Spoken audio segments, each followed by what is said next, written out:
I thought the Britney Spears thing would change that some.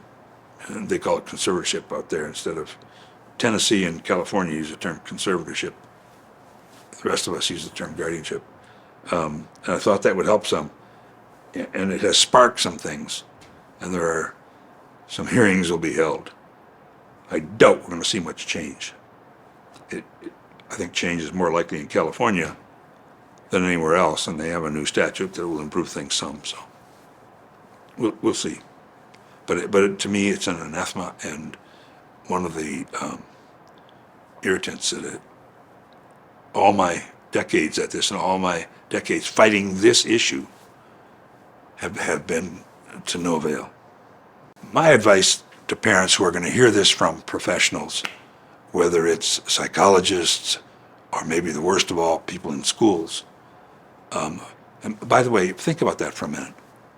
Who's going to be there when your child is an adult and living past your lifetime by maybe a full generation?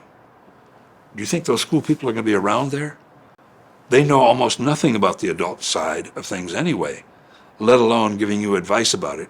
And you might ask them if they've read the statute, or they've been down this road, or if they're guardian for someone and know what it entails. I ask them some kinds of questions, and maybe you can get from them an answer that you need, because I don't think you should take just what they tell you on its face.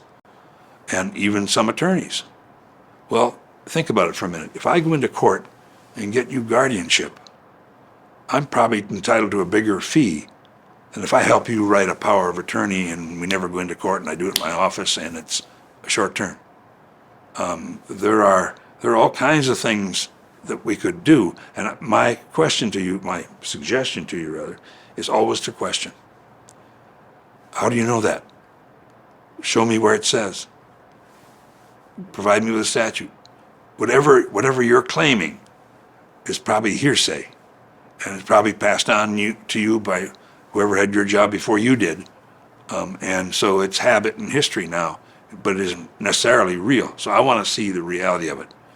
And I don't want my child to have maybe even a stranger as responsible for them after I pass away for maybe a full 35 years.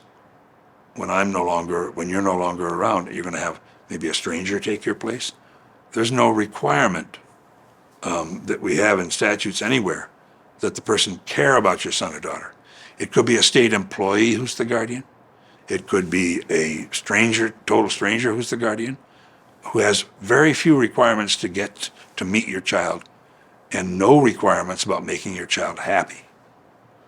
The requirements of best interest or those gray kinds of things, that isn't the same thing that a parent does and tries to do on behalf of their child.